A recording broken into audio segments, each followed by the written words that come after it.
One, go. All right. So here we are. Only a little bit fashionably late behind, and it's about 3:30 or 15:30, 1530 for those of you on the military time, not quite on the DD 214 lifestyle yet. We are discussing today the Imaginarium of Dr. Parnassas, which is an interesting film that nobody told me about until about 6 months ago. And it's a Terry Gilliam film, which most of his movies I've really enjoyed. They're a little bit out there, but they're enjoyable. I believe Time Bandits was one, 12 Monkeys was another. This this was potentially fun, very very interesting, and got Janet and Six Nations and one of our other buddies to watch it just now. I'm kind of confused. How did you guys like this? Uh, Second or third time I've seen it. First, but I figured the track he left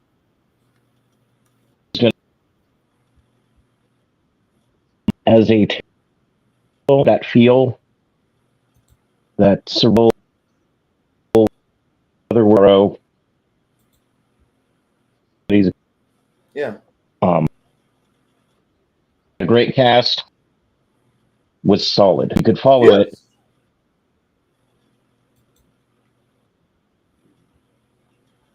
yes, Something happened, and then never just got weird. Not in a horrible way. Like it wasn't something that I would be like, but definitely this we're patching it together. Um, basically of Faust, you know, and it did in that was third.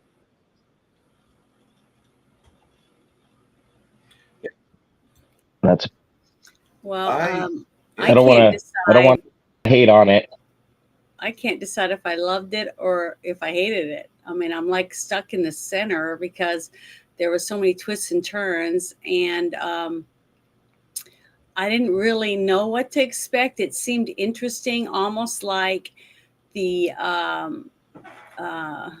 Willy Wonka's Chocolate Factory, the second one, with the one little guy that played this all of them, Oh, psychedelic, the almost like one I version. didn't like. Yeah, the Johnny Depp version of it. It was almost wild and drug induced like that. Okay. And what's sad is the way that Heath Ledger passed away while he was making this movie. It was almost like they took thoughts from his own mind or whatever and put them in the scenes in this movie because it was so wacky. It was almost like the movie House when you go through the mirror and it's like a warped reverse vision of reality.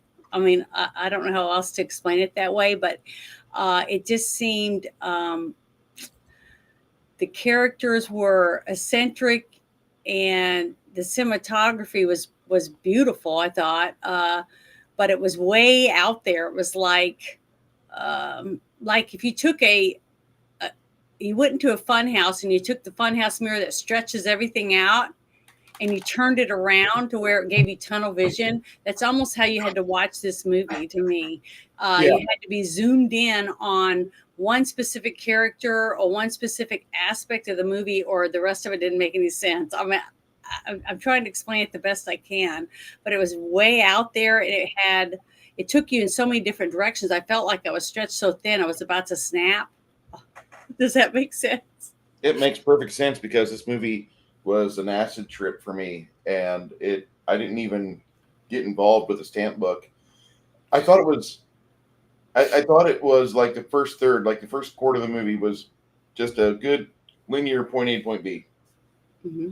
good start to the Faust, and as I'm continuing to pursue the rabbit hole, getting in a little bit further, Andrew Garfield.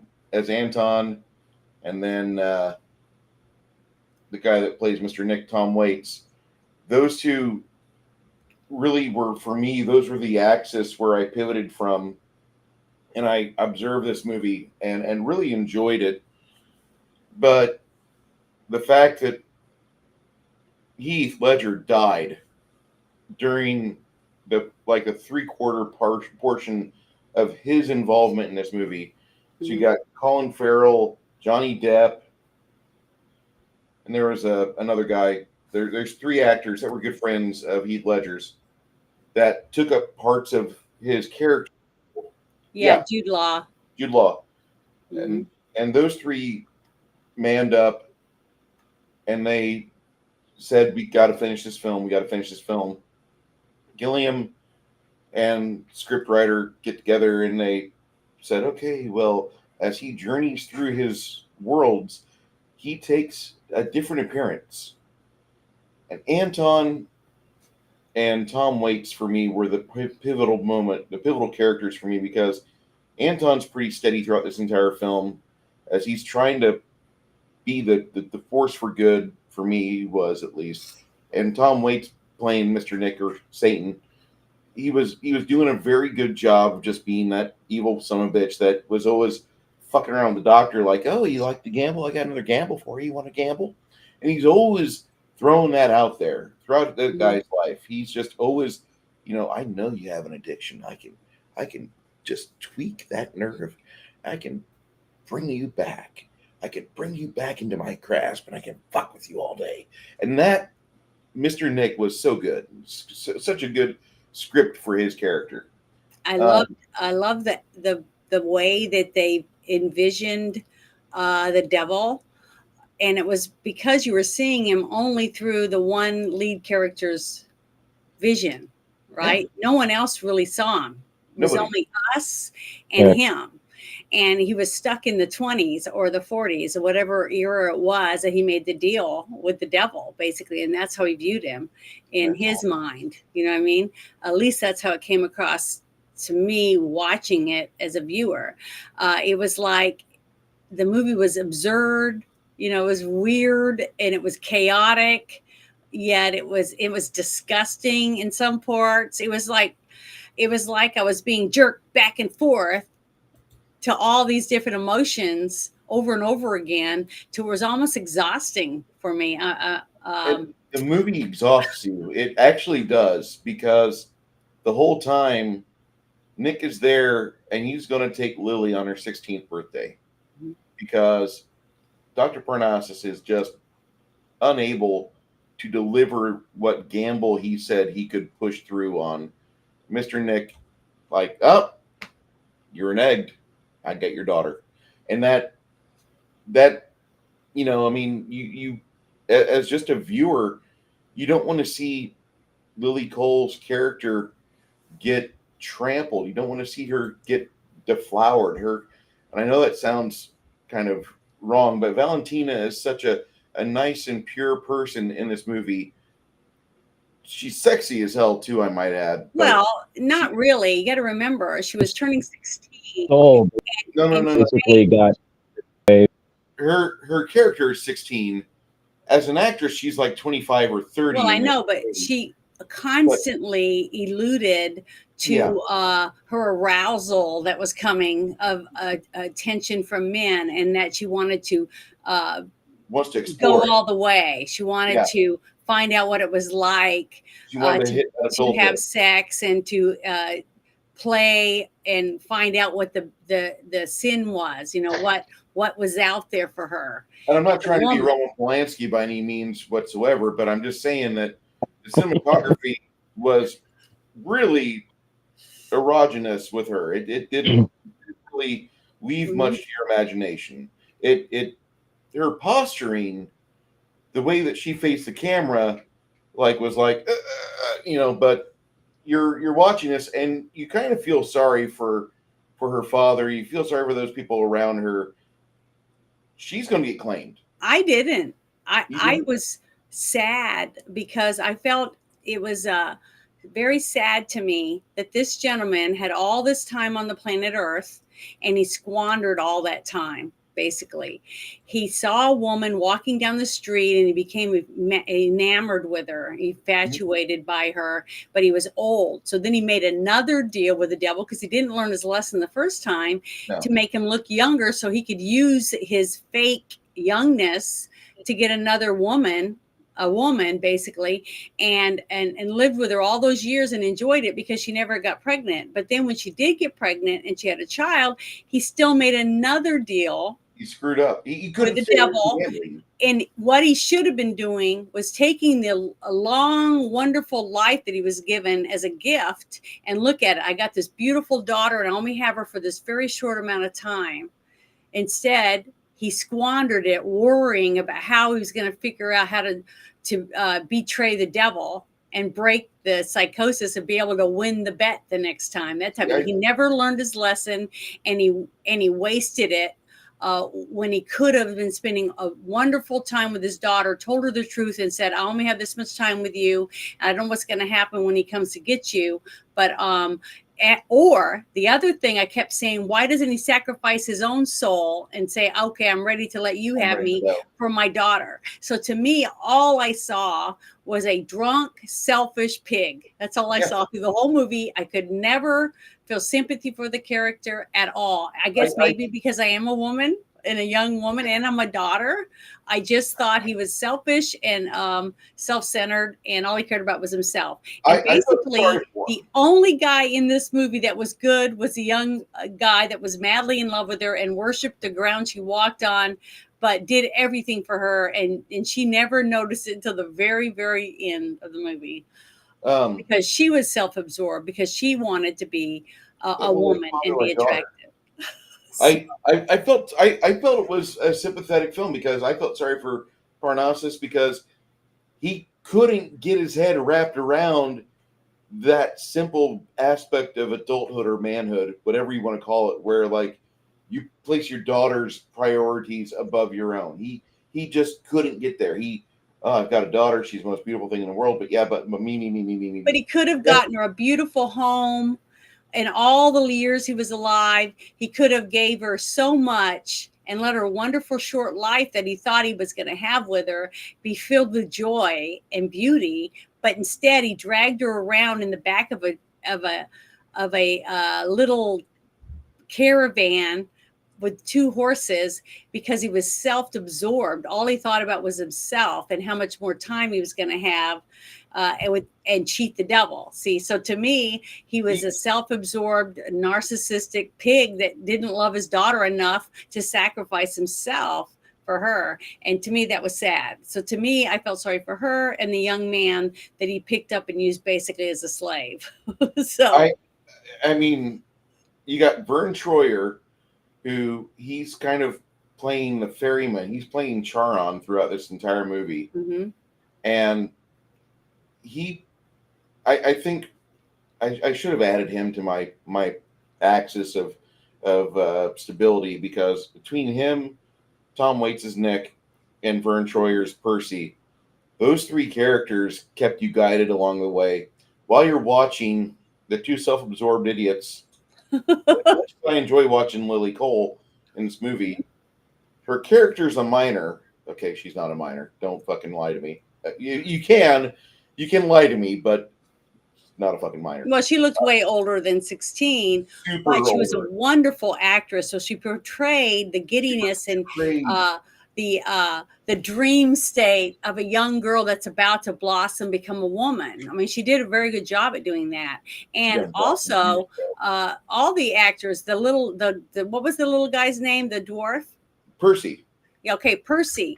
He was an excellent actor. He was very believable for his part, especially the part where he was black-faced, and the woman was like, I want to free that young child. He should be in school, blah, blah, blah. And some of those, that woman's job as an actress was wonderful. She did a phenomenal job at believing her character and being swept up by a romantic interlude, in the middle of who knows where. But seeing Johnny Depp play that one part, even though it was very short. In that, it almost made me wish that he was the lead in the movie. I hate to say that. I liked Heath Ledger, but I just didn't think he was a very good actor in this movie. I really didn't. I'm gonna say something very unpopular. I don't like Heath Ledger films for the most part. This is like the second one I've ever watched where I'm like, I could watch this again. But Heath Ledger movies, like they don't sell me on Heath Ledger. They have to sell me on other things that are in it. Mm-hmm. And I've never thought Heath Ledger was that special. Like somebody tried getting me to watch Knight's Tale once, and I fucking could not wait until the end of the goddamn movie. I will never watch that movie again. You can say, Bruce, we're gonna watch this movie. I will fucking turn this monitor off. I will fucking listen to my fucking Walkman from 1988. I will not be involved with that. There's certain movies of his that he's got out there that are somewhat viewable. There's one with Michelle Williams where you get to watch a couple completely fall apart. I believe it's with Michelle Williams, but he's a mostly good actor. Oh, and the other movie, what was that? The gay cowboy film. Yeah, no, never again. Brokeback Mountain. You know what? Women memorize that. I never saw it. I never even saw the movie. I just know all the hype about it. I have no interest in seeing it either. You know, I just don't. Josh? But the thing is, I never want to see an actor get replaced in a movie, really, especially when they die, you know, because it wasn't like it was planned, okay?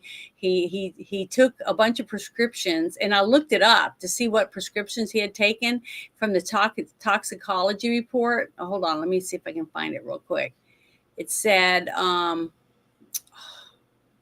where is it? Oh, here it is. It says that he had taken... the report concluded that Ledger died as a result of acute intoxication by the combined effects of oxycodone, hydrocodone, diazepam, tinzepam, alazapram or something like that, and doxymine or something like that.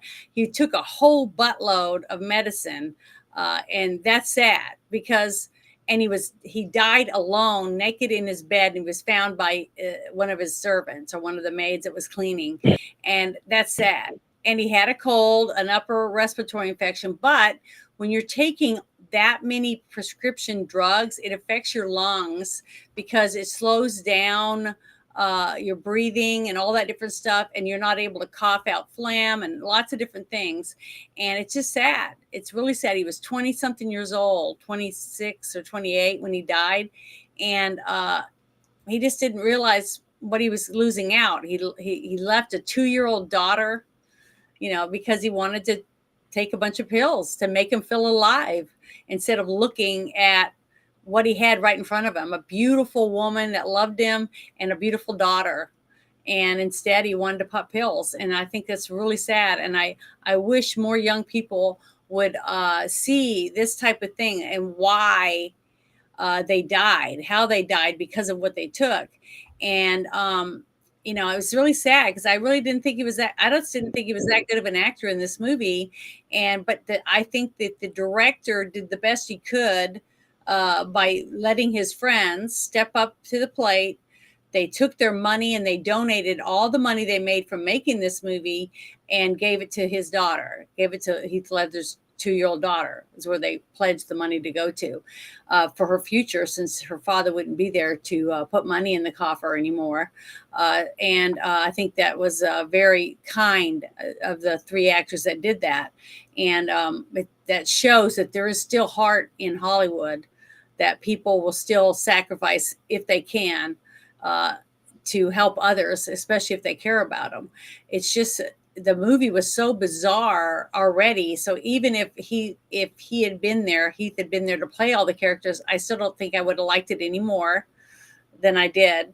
It's because it was so chaotic and disturbing. It was a very disturbing movie, like the second Willy Wonka. It was just scary. It was more frightening than it was entertaining to me, the whole movie. I made a mistake. I made a mistake. I need to amend something. I thought he starred with his wife Michelle Williams in Blue Valentine. That's wrong. I thought he was. I believe he was supposed to get involved with that movie with her, but instead that's a Ryan Gosling movie, the first of the Ryan Gosling movies Mhm. that most women start seeing like wet panty problems with that. But if you like Ryan Gosling, my Blue Valentine's a good movie to watch when you want to see a couple break apart. That's all that movie's about. Spoiler alert. Okay. Um, Josh, I don't want to monopolize this. I don't monopolize the conversation. This is the part where I'm supposed to go because spider. Oh, Anyhow, okay. pardon my very cold. His own little. Have you all seen the 19 film? It's got his name Walter Hughes Scratch. Similar dude with the devil will come there to collect and figure out a way to finish the Mhm. for 19 ass.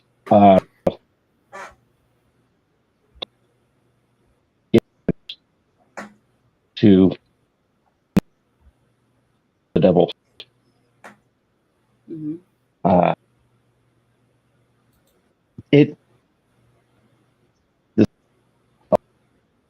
a lot of you have Chris Mark playing who's been gifted slash cursed with immortal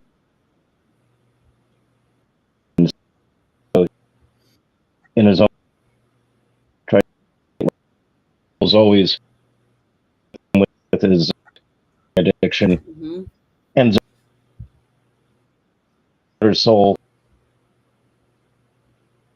or soon to when she turns 16 years to save 5 people before the or else be the reclaimed souls. Mhm. The whole point of this movie trying to daughter at the love interest uh, side missions. It it was interesting. Definitely had the vibe of those movies where there's some deal go every time you regret it, and it's that the mirror in this film with people, but you two outcomes of like the And like, the feel and named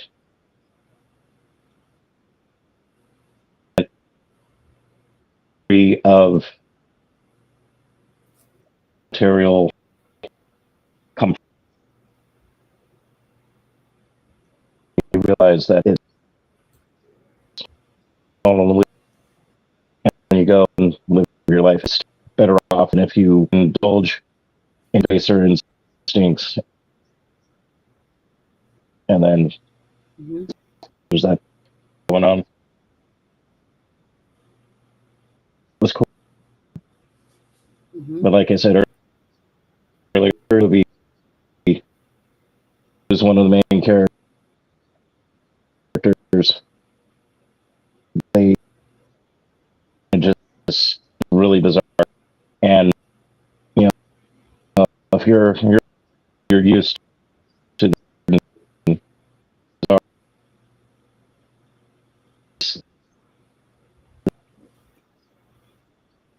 this whole movie, it was hard to follow, and they kind of like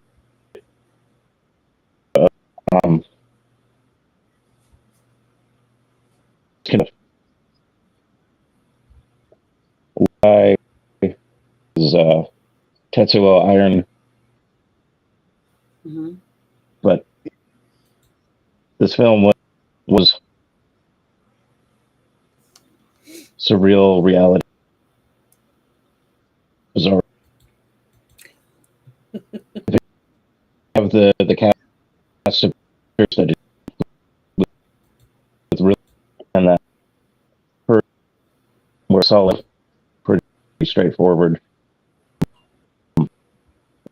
watch. Yeah. Like all reference here. If you're not familiar with the comic,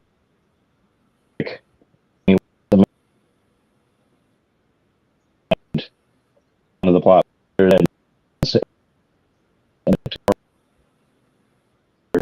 several issues. It would take you 3 times to by the 5th time to figure out what's going on, and then it starts to make sense. And then you can enjoy the rest of the animation, the track, all that. This doesn't have a vibe, but after watching the 8 more, because I wasn't what the fuck's going on. I just realized the devil some, and this is like journey, an old man's fucking and his redemption, and going through his personal hell, being immortal by the person that he's immortal, and then he with his growing up and being interested of and things like circus, the thing like farm kid that wants to survive. Yeah.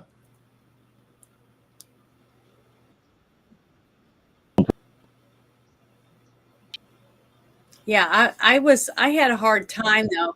The disjointed kind of.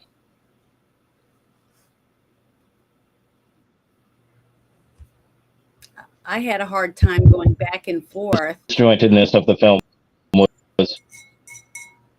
Go ahead. It's all right. I didn't want to talk over you, so I think maybe there's a delay or something. But I had a hard time going back and forth because of the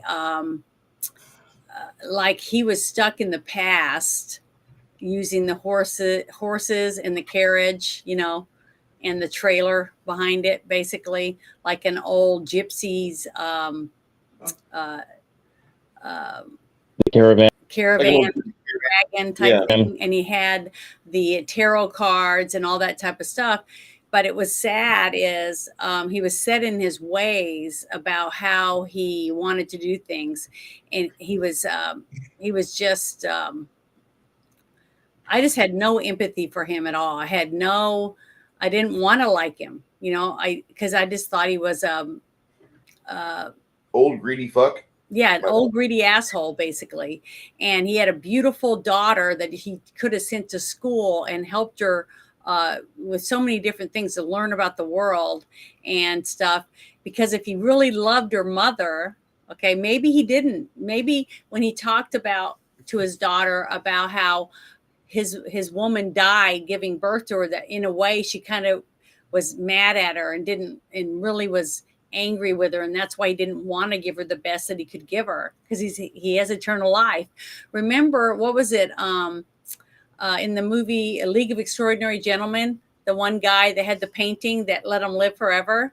Dorian Gray. Right? Yeah, Dorian Gray. Look at him. He had everything. He had wealth and beautiful women that were attracted. He could do anything he wanted because he used his time to learn and to gather his wealth and do all these things that he could have done for his daughter, but he had nothing. He had nothing. He squandered every minute of his life on alcohol and selfishness, basically. And the young man that he picked up that was madly in love with his daughter, as you could see, that's the one good thing I loved about the ending of the movie, is him looking in the window and seeing his daughter happy with her own child, with a man that loved her for who she was, not for what she had, because she had nothing. Neither one of them had anything.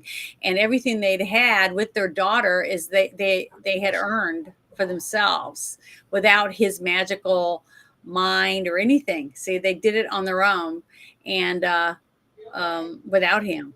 See, they never needed him. And what they needed was to not be with him, to be free of him.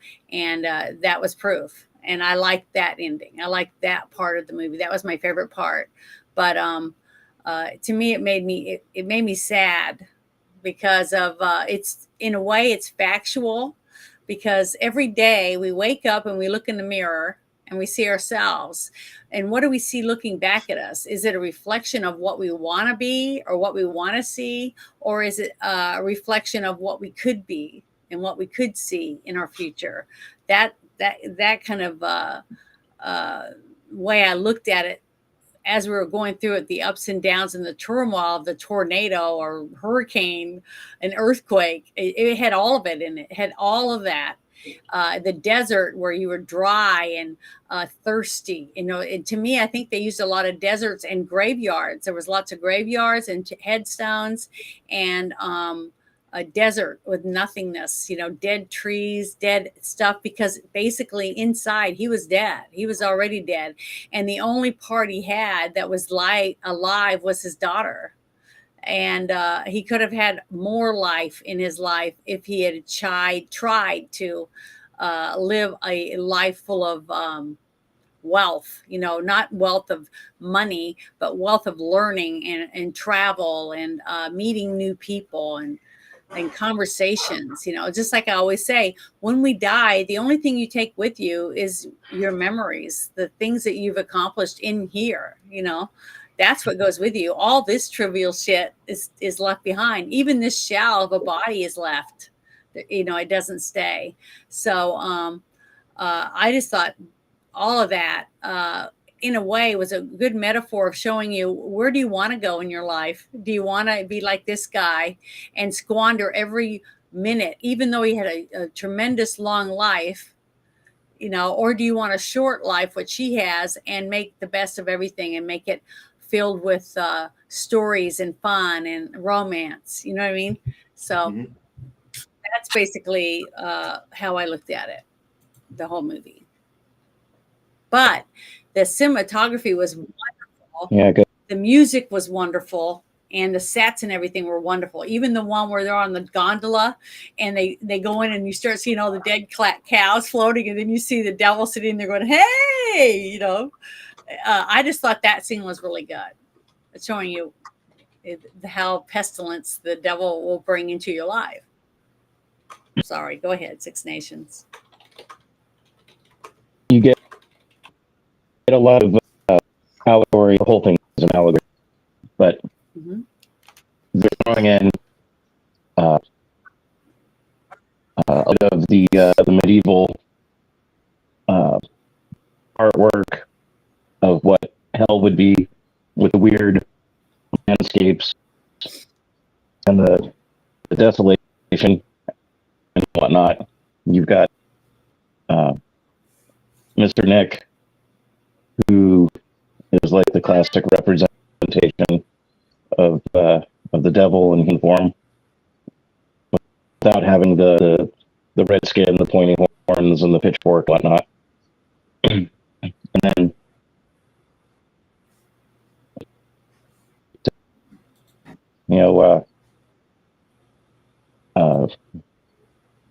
whatchamacallit, biblical the what probable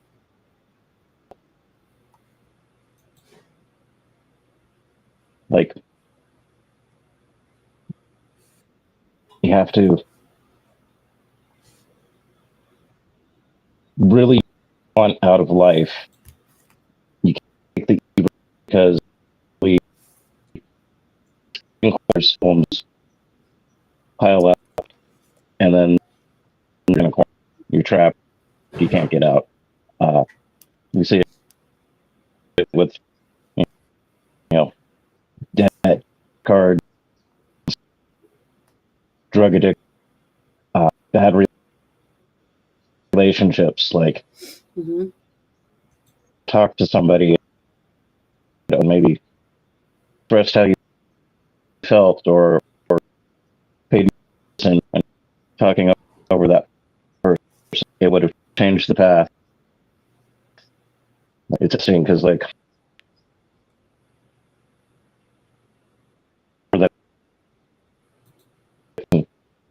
the weird film, like condense it,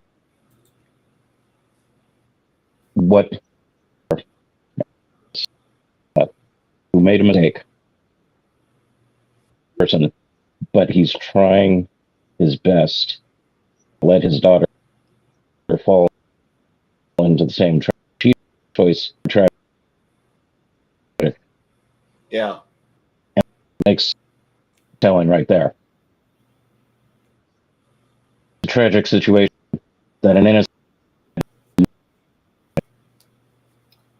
other than being associated, and now he did. But not really. See, that was the thing. To him, putting down the bottle for 5 minutes was working and trying to do something. See, to me, that was that showed the depth of his selfishness, because every little thing that he did, he felt like he was striving to do it, but he really wasn't. He didn't sacrifice anything for her. He didn't, until the very end when he strolls along and he sees her in the window. The fact that he didn't go inside to embarrass her by looking the way he did, and because she would remember him because she moved on, right? The thing is you got that to think of it that he's already. I know. But the fact that he sacrificed at the end and didn't go in there is the reason. That's the only time when he finally showed that he learned from his mistake. Because even at the very, very end, when he's serving and playing that game for the kids to buy those boxes of his little show, right? He's tempted by the devil. When the devil's like, hey, like that. And he looks over there and he's thinking about it. And because of the little friend of his, he's like, get back to work. See, he has someone to keep him in line. But the fact that he didn't go in there to disturb his daughter and her child and her husband, which was the kid that he saved from the street, was the fact that he did learn and that he wanted her to be happy, and he stayed out of her life. So that was his sacrifice finally. But look what he had to go through to finally learn that. So that's actually the part of the movie that I want to talk about probably the most, because like you do get a chance to see all the trials and tribulations. You get to see his redemption and his suffering, which he fucking deserved. But it took you an hour and 40 fucking minutes. It felt like maybe 2 hours. I didn't track the movie. But the first 40 minutes of the film was just way too enjoyable, because I felt like we were watching like a more coherent version of City of Lost Children with Faustian tales in it. And yeah. I mean, it felt like those two movies. Like if you've got a lot of ketamine, or if you've got a lot of like illicit drugs that are going to give you good hallucinations, those two films be a good double feature. Sadly, I'm having to be sober because of FMCSA. Psilocybin with your popcorn. Yeah. A little bit of mushrooms would probably go a long way with those two movies, and I really felt like I was watching kind of like a double feature, or like the sequel movie to like, also in this universe we have this going on. And Christopher Plummer, like he can play any character in the world. He was such a talented man, and he played this tragic piece of shit, and that's the only way I can describe him, because he is a piece of shit.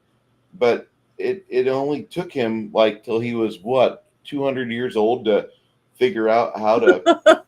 Only took him 200 years to figure Yeah. this out. He was so much of an addict, and God bless the addicts in the world. I destroyed a fucking bowl of fudge so I could grab my beer. I feel really bad. I got to apologize to my wife about that. I didn't even think about the years, but you're right. He was so stubborn and self-centered that it took him that long. And that's why the devil chose him in the first place. Yeah. The devil used him because he knew what kind of person he was and that this was someone he could toy with and have fun with for generations, basically, of time. And that's what he did. He enjoyed going back and forth. And I'm sure he has hundreds of thousands or maybe millions of people that he bounces around and does that with. I mean, we don't know because that was the story that the person wrote that wrote the script. But basically, this person was perfect for that. I got to wait another 20 years for Sonny Landham to be born, and then I got to wait another 18 years for him to be bullying people on porn sets, another 18 years for him to bully people on the Predator set. I got to wait another 20 years for Jim Morrison to discover what LSD is like when he's 12 years old. The devil's like, oh, I got a long game here. Here's Doc Parnassas. This guy's going to be fun. This is my seasonal visit. I've got to go there and just fuck with that guy. And that's the entire fucking. And I love Nick's character in this movie. He plays a complete and utter satanic dick. He was a perfect devil. I can tell you right now. Yeah. Did he get nominated for anything for this movie? I've never paid attention to Tom Waits before. Yeah. He some of his roles in the 80s, like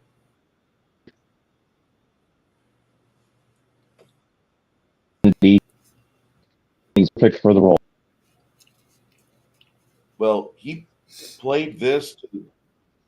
I just wish saying, and this would have been okay.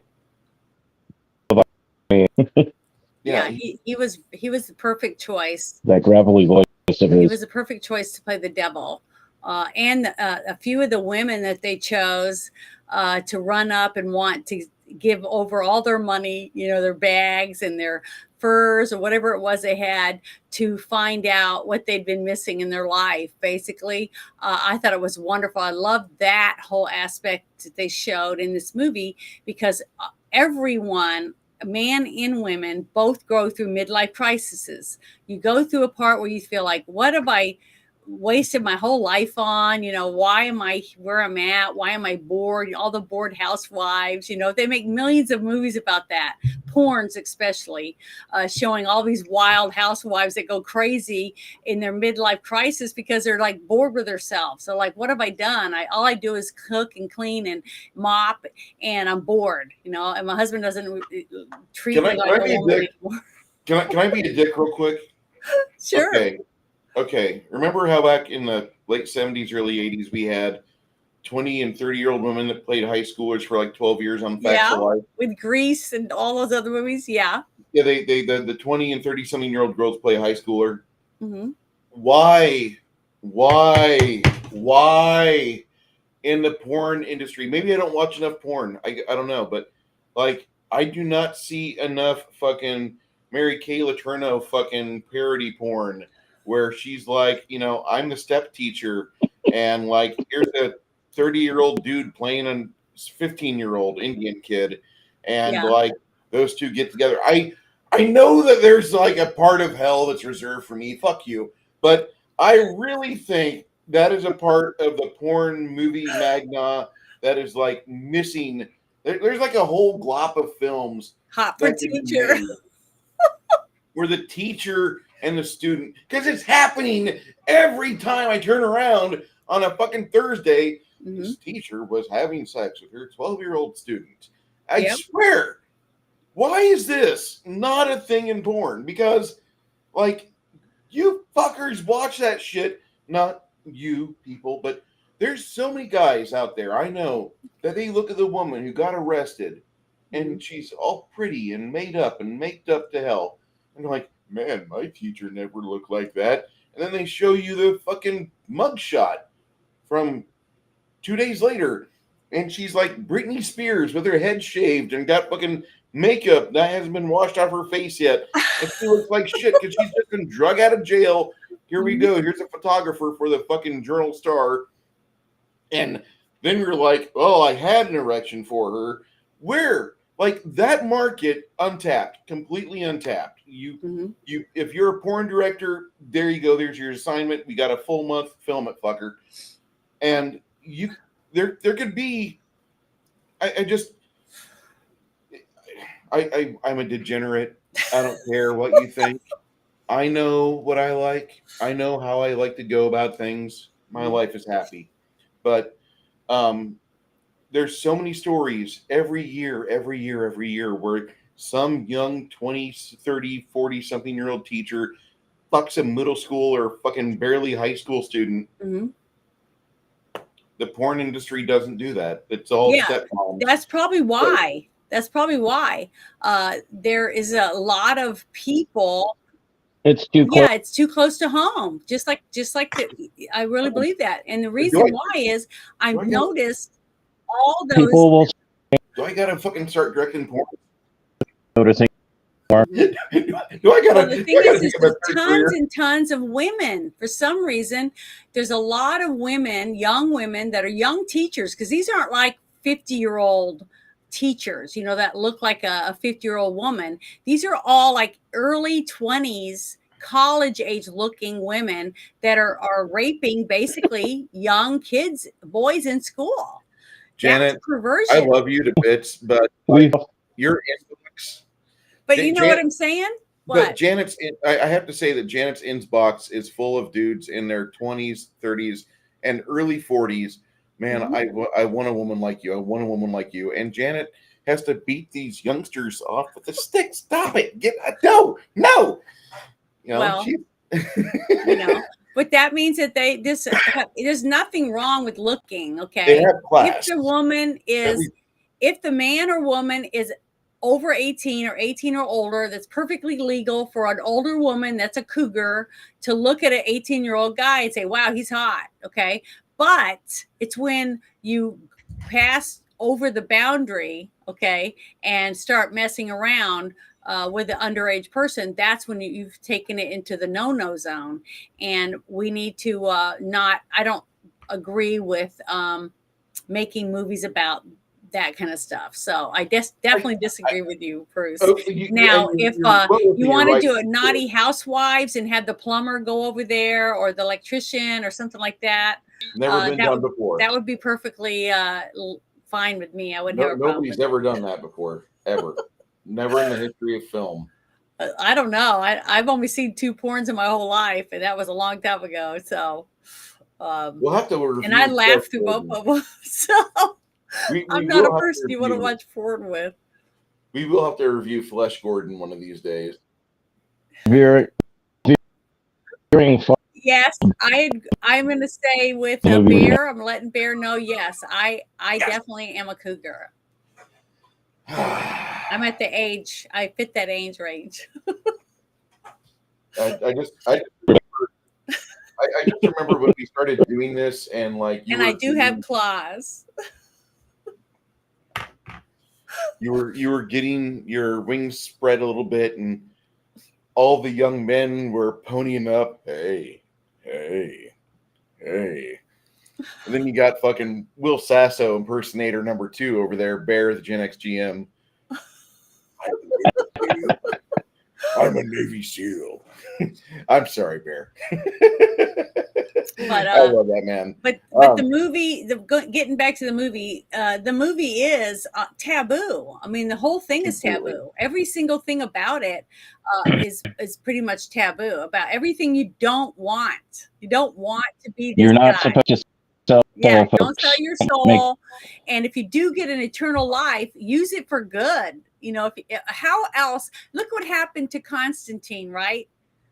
Constantine gets saved at the very end by the devil himself. The devil himself gives him back his life because he doesn't want to lose him. He's such a tasty tidbit that he wants so bad he can't even give him up to God. Okay.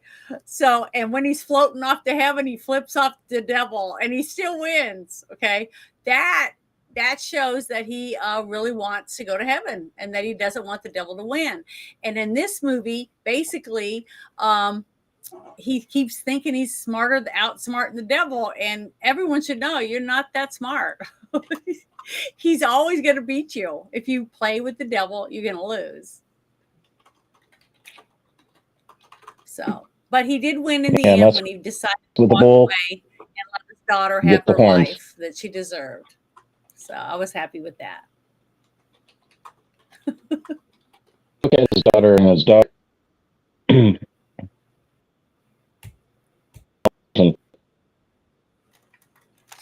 Film.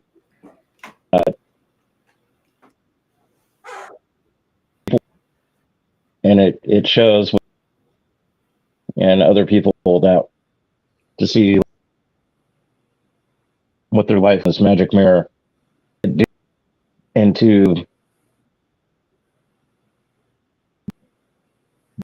the glitch is trying to them away. This is But look, human nature. Look how many women came back out of the mirror on their own. Okay, so you can't take that away from fucked up. Mm-hmm. But I was going to tell everybody, there is I do agree with Bruce on that aspect of the score. So what's your score for the movie Six Nations?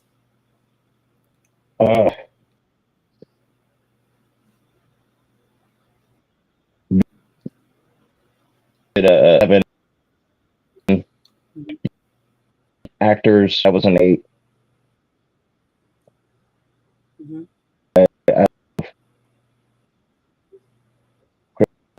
Tom Wade.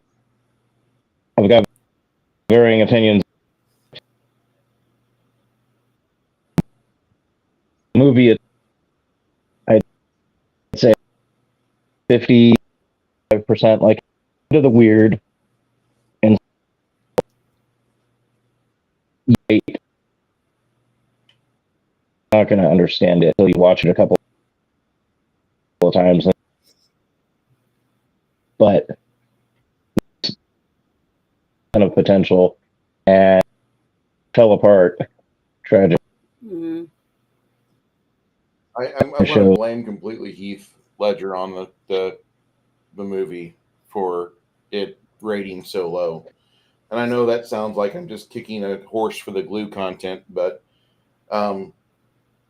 his death sucked and it affected a lot of people. But the production of this movie suffered probably the most in the short term, and I just despise the fact that they actually continued with it, because they altered so much of the movie. After the first third, 40% of the movie is in the can, and you're watching it and you're like, wow, this has got some great visuals to it. This has some good characters to it. This is really a good start to a movie.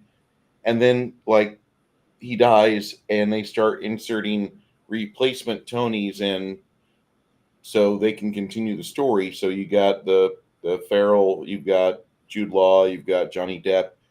And Johnny Depp really sold the fucking movie. His part of the movie is probably the best. I feel the same way. And I think his portrayal of the character was better than any of the other people that portrayed. Janet, you said earlier that you kind of wished that he had been the lead actor, scored for the entire film. Mm-hmm. That would have made this movie probably a 70 to 75%. I think so. But he wasn't. And what we got was this warmed over turd of a film that I'm not trying to just savage it just to be like edgy, get the clicks. I'm trying to tell you that you're going to watch this movie, and after about the first half of the film, you're going to go watch something else. You could go watch tennis or golf and have more enjoyment. And that's sad, because this movie's got a lot of money in it. It's got great actors in it.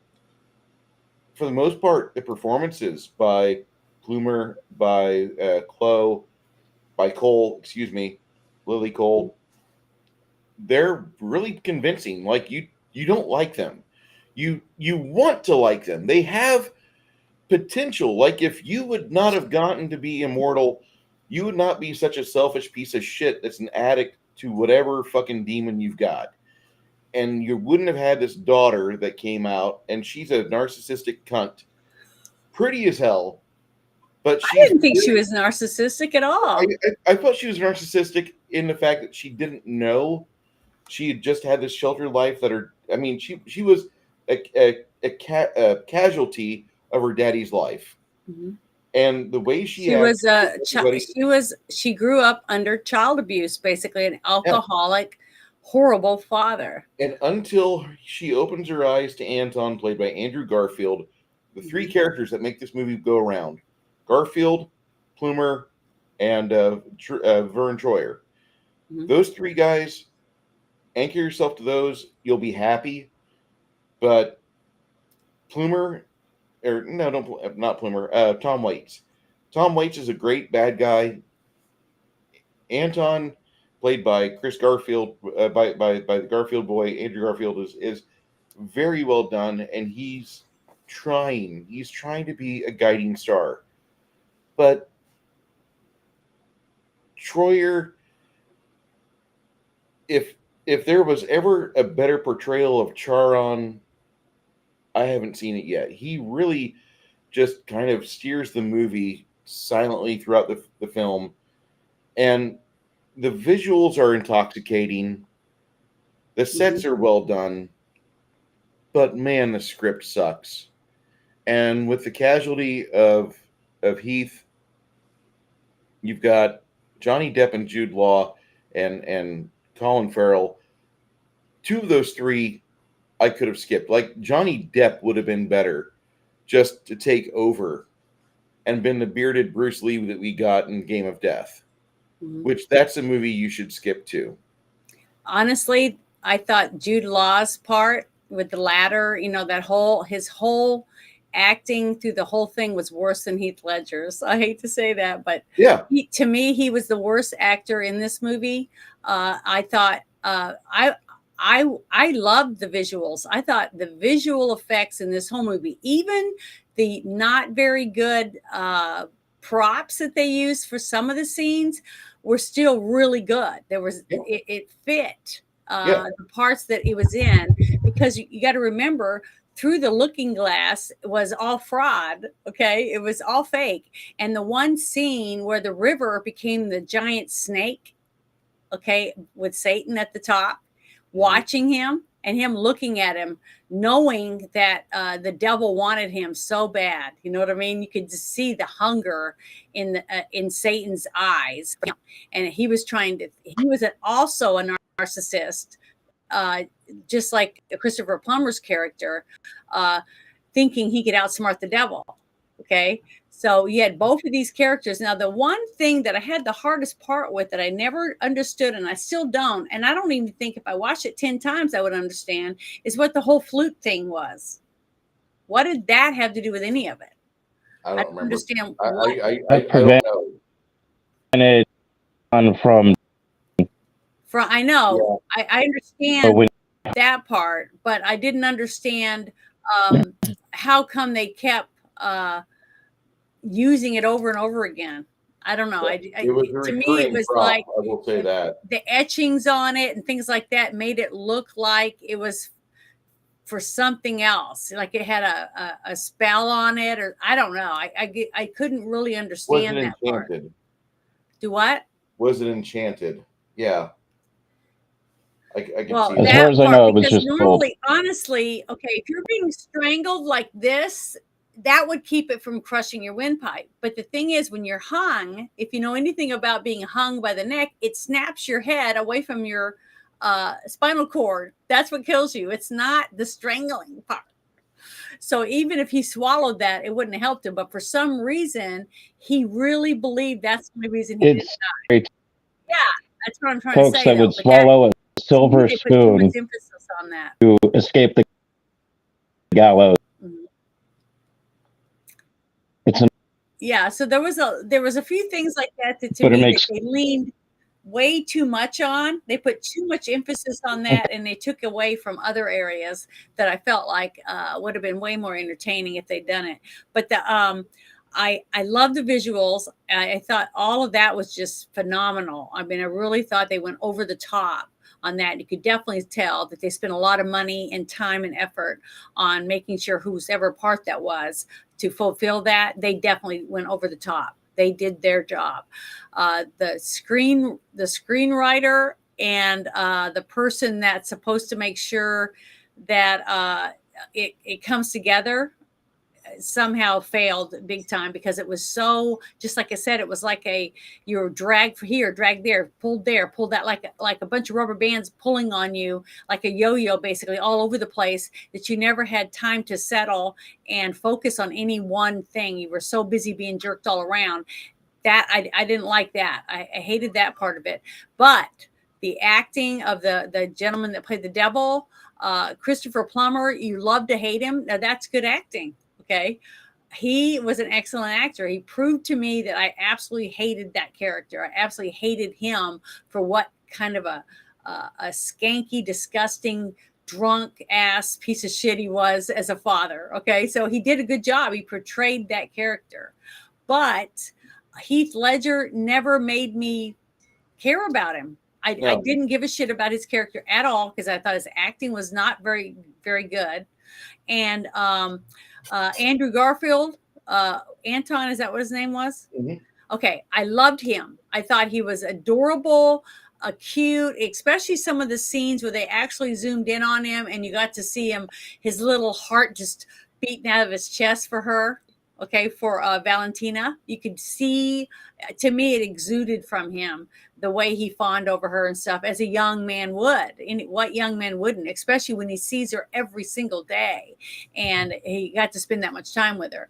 Then also, I thought she did a wonderful job, Lily Cole, at portraying, even though she wasn't, I definitely could tell she wasn't 16 or about to be 16, was the fact that she portrayed the dreamy state of a young girl that's about to be a woman, and she's about to blossom, you know what I mean?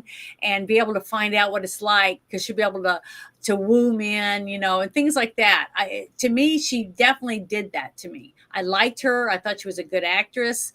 She seemed whimsical, Yes. and she seemed over dramatic when she was up on the stage, like when she was naked and she was covered with hair and she was not moving very much, but she just seemed to do that part very well. I mean, I thought she was wonderful. I thought she portrayed the part that she was hired for this movie at top notch. I mean, I'm not saying it was really Academy Award winning, but I thought the person who played the devil, Satan's part, I thought he was phenomenal. And I think that if they'd had, darn it, I can't remember, Johnny Depp. If Johnny Depp had been picked for this movie, it definitely, I think, would have been a way bigger hit. He wouldn't really be able to do much with the script, even though he's Johnny Depp. Okay, he could pretty much play any character flawlessly and better than what it was probably written. Okay, that's how I see him in all his movies. Edward Scissorhands, everything he's done, he's able to play the way out, wacky Benny and June, all the characters he's played, he's able to play those to make it believable, and you have empathy for him. You know what I mean? So I don't know. To me, that's how I viewed it, and I thought he was the best version of Heath Ledger's character in this movie. But to me, I would give this a solid 7, and mostly for the actors that I mentioned, the sets, the design of it, all that is where I would give all my kudos to for this movie. It definitely was not for the script, and it wasn't for the story, because I felt like I was put in a glass of champagne and shook up. That's how I felt watching this movie. God, I want to empathize with you for giving it such a high score, but I mean, I watched the same movie as you did, and it's a gorgeous film. I love the actors, but the script hurt me so bad that I looked away for like 4 minutes when I was painting a figurine earlier, and I came back to it, I looked at it, and I thought in my head, like, this is not the City of Lost Children, which I give a shit about. Yeah. I don't give a shit about this movie. And I really feel sorry for Matilda for losing her father the way she did. Mm-hmm. And I think it's admirable of Jude Law and Colin Farrell and Johnny Depp, all friends of Heath Ledger, to donate their money they made so Matilda could have a good life. The movie cost $30 million to make. It made $60 million worldwide. So there was some small profit there. But of all the films that like you go out on, I feel sorry for Heath Ledger. Like, I'm glad nobody has told me about this film before. The character Heath played, Yeah. like, should have died. Orphans organ on the black market, like person. Yeah. And to be known for that character, that doubly bad. I'm happy that this movie got zero. Like out characters deals with the. You look at the people in the day to day, and easy to get shit in life. Mm-hmm. Mr. Relishes, because it's so easy. These all you do gold with it. And can I add one more thing? Okay, Colin Farrell in the scene where he's going down the river and ends up making love to the young 16-year-old girl, deflowering her. Basically, he's a scumbag. And Colin Farrell, I'm telling you, he is a really good actor to play a total fucking losing pig. You know what I mean? Yep. And he portrayed that part. That one scene and the look on his face, like when he had to get out of the boat and go to the kid, you could tell he just was like, fuck this shit. I'm sick of this bullshit. Yep. I just want to get out of here, you know. And when she starts saying, oh, I'm in love, and you know, all the thing like a 16-year-old girl would do the first time she's had sex. She's thinking it was wonderful, and I'm a woman now, and she's thinking all these things of her hormones are going crazy, and all he's doing is rolling his eyes and going, oh my God, I just want to jump off this boat. You know, you could see it, and it came across on his face. So he did portray that whole scene right there really, really well. Because he is an actor that plays he's a good actor so well to the T. But the sad part is that Heath Ledger's last movie had him portraying such a piece of shit. I think that was one of the reasons why it hurt this movie. Yeah. Okay, because people didn't want to remember him that way. You know what I mean? I really happy the publicist kept this movie down. Yeah, I do too. I really do. So we got a 70. Like if fan watch this movie, you're gonna like it. Go watch his. If Six Nations is cutting out for anybody in the chat, let us know. I hear him like 80% of the time. He does cut out at the end. It's like he'll talk and then like I know he's getting ready to stop, and then it prematurely stops like a quarter second or 0.2 of a second before him. I'm sorry if it was. And my connection goes from a 9 to an 8 in research. So I'm going to blame it on research. Okay. Me and Six Nations kind of agree this movie is about half-ass watching at best. Janet, like the visuals. Watch Time Bandits. Man. Well, I had never seen this movie before, so today was my first time. The TV I really do want to see it again.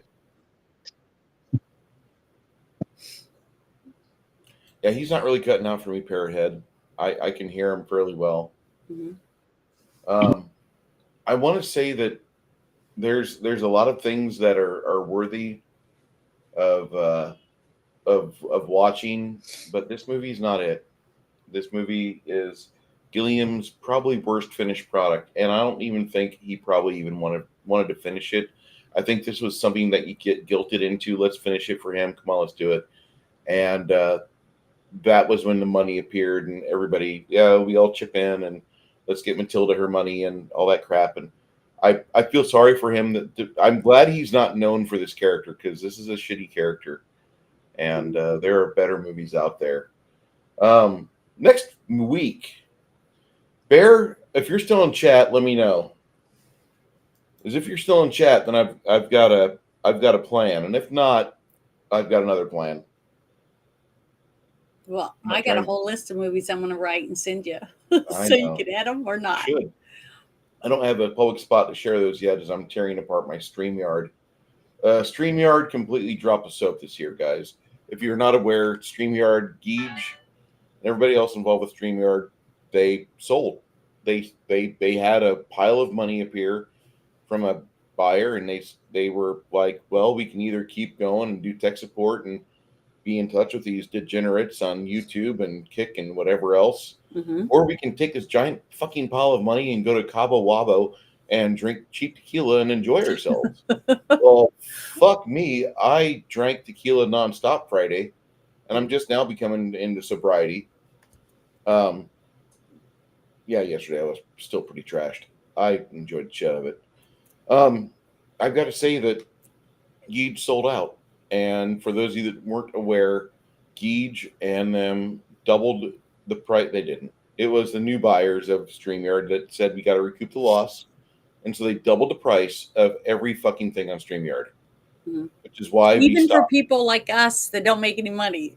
So yeah, that's what people got to understand. When you aren't making any money and you're having to pay $100 a month to be able to stream stuff out, it's like, that's ridiculous for them to think that we can afford that shit, because I can't, Yeah. So we're having to find other ways to be able to do this for the fun that we were trying to do, And I tested Rumble Studio last night, and I had a successful test. Today we were going to go for it and couldn't get audio from Janet or Six Nations. I couldn't hear them. I don't know what was wrong, but I'm going to fuck with it later on and see what we can do, because I really like Rumble Studio. Like, there's no copy the stream key here, copy this, blah, blah, blah here.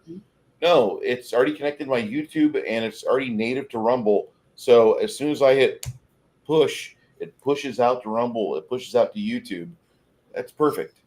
That's wonderful. So I'm going to see what I can do to do that. No offense to Restream. Restream is great. It gives you 3 cameras for fucking $40, $50 a month. 3 cameras. I could have 2, one viewing me here, one viewing me there, and I could, if I want to, have one perched on the ceiling, aiming down. You guys get a top view if you want to see my pate. I know some of you don't want to see my pate. Anyway, my best side. I like Rumble Studio. I just wish I had multiple cameras. See, I just need one. Okay. Well, yeah, but I mean, when you're as pretty as you only need one. When you're, I give people. Well, I'm not doing anything. I'm not, if I was playing like Goat Simulator and I needed one to be looking at what I'm playing, that would be different. When you share your stream, Janet, we can see it. You don't need to worry about a second camera view. It'll automatically make it native. Wizard, I have a plan. Bart, no, I have a better plan. GM, don't confuse me. I can only handle one catastrophe at a time. Thank you, Crafting Gamer. Okay, so I don't know if Bear's going to be with us next week. So I'm going to I'm going to be looking for a movie called Greenland. Greenland? Oh. And if we can get a hold of that, we're going to watch that. Good. That's a good one. And if Bear's available, the alternate movie will be Beautiful Girls. One of those 2 films, not sold on either one yet. I really want to watch Beautiful Girls with Bear, because that was a movie that he like, absolutely, you must watch this.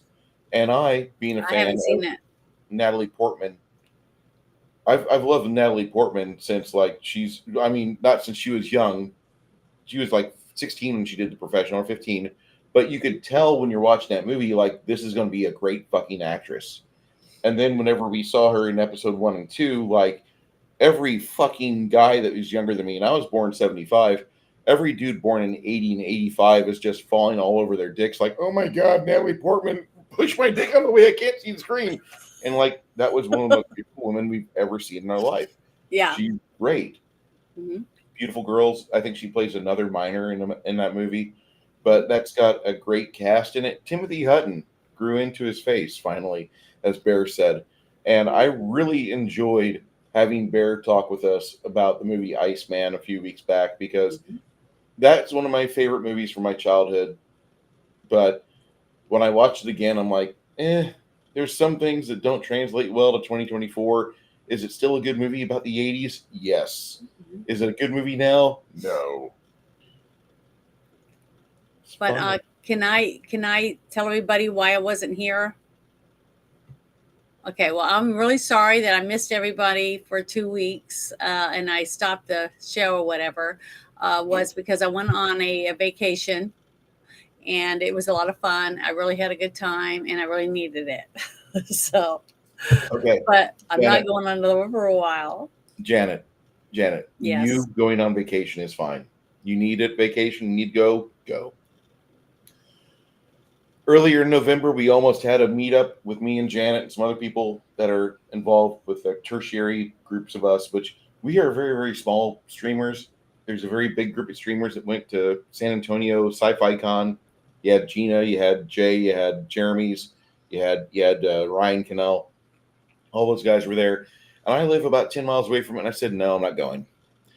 I was going to run my D&D game, which I did, and then we did other stuff. But Janet had stuff going on, and she didn't come down, so that's okay. And then last weekend was kind of a shit show because Saturday I would have not been able to run my game as long as I wanted to because I had to work Sunday at 2 a.m. like it was a Monday. So Yeah. for those of you that watch Office Space, you would have had that moment where I just need you to treat this weekend like it's a regular work week. And Saturday, even though I wasn't able to play, I didn't have to go and make money. I did. And so I went off and I made money with a friend of mine because we know how to do our job really well. And we made money really well. And then I just went into Sunday like it was a Monday. And they gave us to work Sunday so I could have a 4-day weekend, which is probably the best weekend I've had since I've been at this job. Hmm. I really enjoyed it. Got to see my cousin on Thursday. Got to see one of my friends on Friday, which I don't ever hang out with Rob. We used to work together. We worked at a boiler room in telemarketing, a boiler room, not fun. And then we went out Friday night to the dog track, went to a couple strip joints, and then afterwards we went out to another CD bar in Bernie. And I didn't want to go there, but I'm not driving, and I ended up having to drive him in a brand new Porsche Cayenne, and I don't like the Porsche. I don't like Porsches at all. I don't like automatic vehicles in the least bit. I think they're garbage. Even if you've got a great CVT, I don't like it. I'm a gearhead and control freak. So I want to know where I'm at all times and what gearing and what RPM, and I want to maintain that. Don't you worry about that car. You just allow me to make you the vessel to get us there. And I have to drive us back because Robert has drank so much that he's unable to drive us further. God bless him. And then Bruce has been drinking Cuervo Gold since like 4 p.m. And apparently I didn't get drunk because I was still in really good shape. When I got him back to his house, I didn't But you stumble. went to the drive-through too. Yeah. And it just like nothing went wrong Friday, which was nice.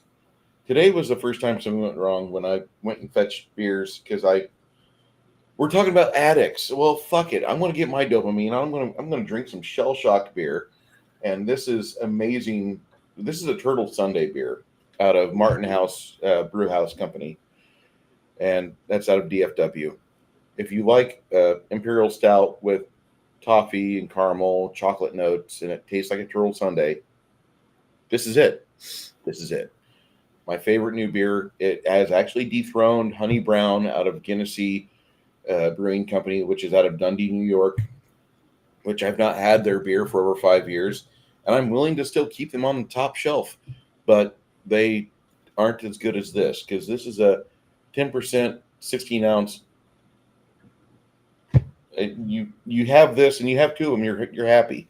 You're at the machinery level of don't fucking drive anywhere. Let Uber do it. But what is it? Is it like a Red Bull and a beer mixed together? No, this is like a super beer. This is like a stout. Quality beer. It's a very quality Is it craft dark? beer. Yes. Okay. It looks like syrup when I pour it out. I don't know if you can see the beer on the rim there. Yeah, a little bit. Yeah, it's really dark. It's like Coke. Looks like Coca-Cola. This is like water.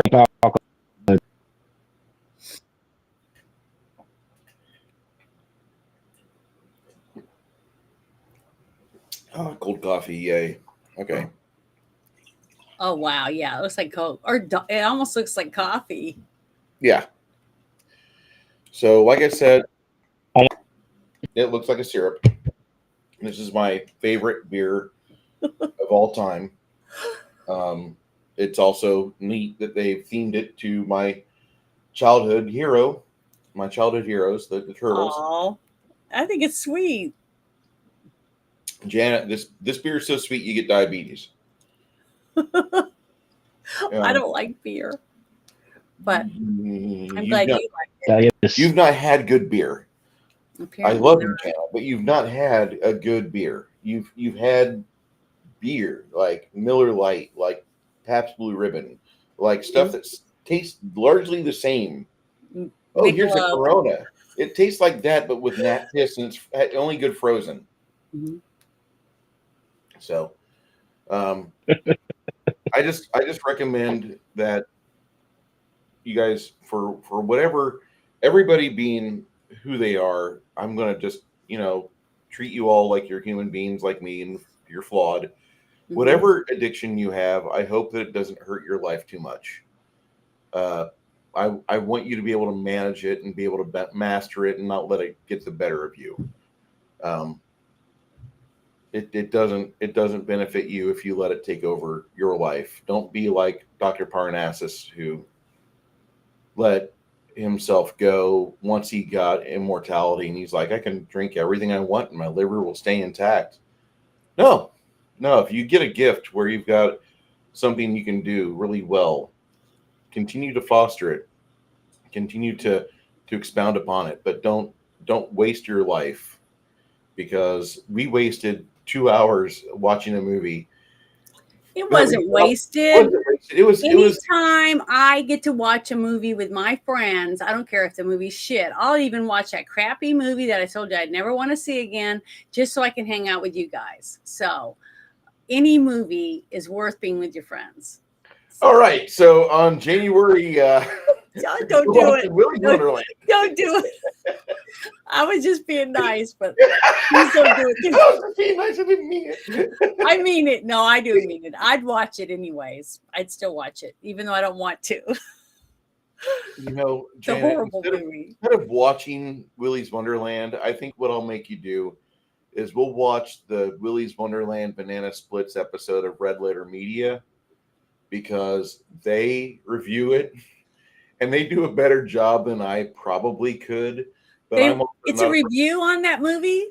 Yeah, there's a review. I wouldn't mind watching a review on it, because they probably hate it as much as I did. The review on that movie is so fucking funny. Good. I would watch that with you. Okay. We're gonna be back next Saturday. We're playing in the realm of the Cloud Giant in that floating castle. Mm-hmm. And hopefully the party can figure out how to stop that, because probably he's right over the target area. Die. I don't want the party to die. Well, I know, but I'm saying it's been pretty rough. I thought we were going to die just yesterday. So. Well, yesterday's that's a different campaign, and that campaign is my own creation, and I'm still like it's largely the same as 3rd edition games, but there's a few more variables in it, and more so, the wizard is really a badass in that campaign. Mm-hmm. Not saying that, not trying to blow smoke up Crafting Gamer's ass, but wizards in that campaign are actually the way that I perceive wizards. I think wizards, if they have the capacity to fire off one spell you're fucked. I can tell you one thing. I would never want to play chess with him because I think he'd kick my ass. He's always Secondly, one step ahead, and I like that. secondly, the clerics in that campaign are pretty much just like a smidge less powerful, because cleric spells by just definition, typically the cleric spells are just a little bit under the arcane spells, and I don't know why, because you get your arcane spells are powered by you, the divine spells are powered by gods, but the clerics are pretty fucking badass. Don't listen to Janet. Except for this. This is where I suck really bad. Yeah, her dice rolls were shit yesterday. It was horrible. Yeah, now that I think about it, you had like 8 rolls where you rolled under 20%. I know, it's horrible. And then, yeah, he says sad rogue noises, but in all honesty, his character, he's got one of the most badass characters out there, because if he can remain like unseen, he can either come out of the shadows and knife people for sneak attacks and precision damage, or he can sneak the fuck away and go try to hire somebody else, which is much more powerful, to go deal with the problem and deal with it the way that most Hollywood producers do. Yeah, we have a really badass bard, because I love all the song choices they choose. It's always really good. You need songs. But whatever people that are watching, I'm going to assume that the all 100, like 100 of you are watching from Twitter, or 105 of you watching from Twitter, 3 are watching from my channel. That's great. Thank you for being here. Say a nice prayer for my friend Vince, because I want Vince's life to balance out and him to get happiness back, so he can come back to games and be able to play with us. And if I don't say this very much for anybody, but if I would have to run a game not viewable by public, if I had to run a quote unquote a private game that wasn't streamed, Vince is one of those quality guys that if he said, man, my boss, my work, they don't like it when I stream, because they get worried I'm going to say something about our company, about our organization, about our department that's going to upset them. If he said that, well, we have to take this one down. No streaming. We'll do it off Discord. Mm-hmm. But he hasn't said that, and so I'm going to keep that one viewable. Plus the fact that it's also my own system. I want people to see the system I'm making. A lot of people are familiar with Pathfinder. They understand the complexity of it. And most people understand that, like, we don't have situations like yesterday where, like, you have characters that are, or players that are like, I don't see this on my paper. Where's your paper at? I don't know. Shit. So, like, we're going to get that fixed today. And if there's any questions, if you guys have any questions about the campaign, go back to yesterday's stream, throw it in the comments. If you have a question about today's movie, or me, or Janet, or Six Nations, or even Bear, because Bear's going to be here like every other week. In theory, Bear's going to be here every other week. He might not. I get it. People are busy. But I would love it if you guys made a comment down there, or just dropped I watched, I enjoyed. Appreciate you. Next week, we do have a choice of 2 movies coming up. We either have Greenpeace or Greenland, or we have Beautiful Girls. And one of those 2 is going to be viewed throughout the week. I'll make a decision just depending on what information I get. And we'll get that stream set up for Sunday of next week. Janet, what do you have in mind? What are you doing this next week? Well, I'll just be having the Thursday show, Team Shit Show, and then Friday night Shit Show on Friday night. And then I'll be with you again on the weekend. I love it. So. Are you? Is Bear starting his Wednesday night D&D with you this week? Not until, he said, in January. Okay. So in January, then I'll start telling people about it. But I got to read the manual, look through it at least. I bookmarked it to the front of my computer so I can open it just like I do Hero Labs, and have it so I can go through it and stuff and get better at it. hopefully. Because I'm sure it's going to be totally different than anything I've done with you. It'll be a little different. Because I've sat in on a few of his things that he's done, and it's way different. So it's going to take me a little bit. Like, I hope they don't all hate me. That's the thing I'm worried about. Is that they're going to be going, God, I'm going to kill this woman. So,